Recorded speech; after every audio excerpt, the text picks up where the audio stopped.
pour que Perpignan continue à regarder vers le haut du classement. Il fallait absolument que ces Catalans, déjà défaits à 2 reprises cette saison à domicile, eh bien, il fallait absolument la victoire face à des Bayonnais, eux qui se montraient ambitieux en ce début de rencontre, des Bayonnais en confiance après leur succès face à Toulouse. On joue depuis 4 minutes seulement. Lovo Balavou en bleu avec les couleurs bayonnaises est stoppé sur la ligne des 22 mètres. Monsieur Péchambert accorde un avantage en faveur de cette équipe bayonnaise. Mathieu Belli alors alerte son demi d'ouverture. Chandelle de Stephen Brett dans les 22 mètres. Chandelle capté par Geoffrey Michel. Vous entendez le coup de sifflet de l'arbitre. On reviendra donc à cette pénalité.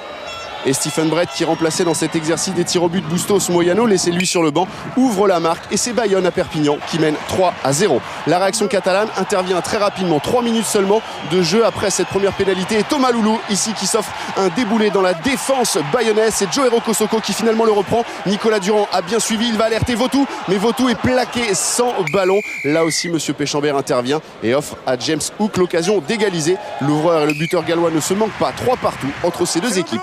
Arrive alors la 32e minute dans cette rencontre et la plus belle action du match. 2 minutes 40 de jeu et de la folie aux 4 coins du terrain. Ça débute avec Lovo Balavou qui alerte ici Marvin O'Connor. Retour intérieur, on retrouve des soutiens avec Olivon. Bayonne joue un superbe rugby. On avance sur chacun des impacts. La défense bayonnaise, la défense catalane est limite aux abois. Et ici Marvin O'Connor n'arrive pas à se saisir de ce ballon. Au contraire de David Marty. Turnover en faveur des Catalans et Sofiane Guitoun qui alors contre-attaque.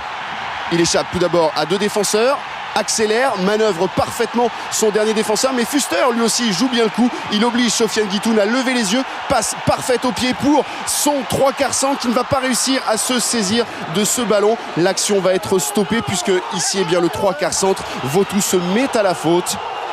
Magnifique action d'essai donc laissée en cours de route pour cette équipe catalane. James Hook, juste avant la pause, retrouve une occasion d'offrir 3 points d'avance à son équipe. Ce ballon s'envole dans les airs. Il y a beaucoup de vent à Aimé Giral et le ballon flirte avec le poteau. Il le touche même. Sofiane Guitoun lui a parfaitement suivi l'action et aplati cet essai au nez et à la barbe de la défense bayonnaise. Coup du sort pour cette équipe de Bayonne qui vraiment avait résisté durant 40 minutes et qui sur la sirène voit ce ballon heurter le poteau et Sofiane Guitoun toujours bien placé.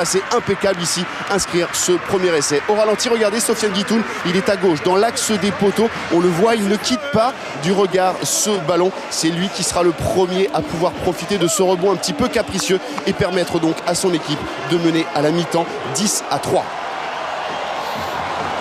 Le vent de la victoire souffle donc peut-être de nouveau à Aimé Giral quand Bayonne de son côté voit ses rêves de victoire s'envoler. Au retour des vestiaires, en effet, Perpignan ajoute une nouvelle pénalité et accélère par Tom Écochard, le demi-mêlée remplaçant de Nicolas Durand. Thomas Écochard qui ici franchit la ligne, a-t-il aplati? Monsieur Péchambert demande la vidéo au ralenti. Un en avant est commis par le jeune demi-mêlée bayonnais. L'essai ne peut donc être validé. Partie remise seulement pour les Catalans puisque sur la mêlée qui suit 2 minutes plus tard, et bien c'est ici Luc Naraway, à peine entré en jeu, qui s'échappe de la mêlée et aplati dans l'embut.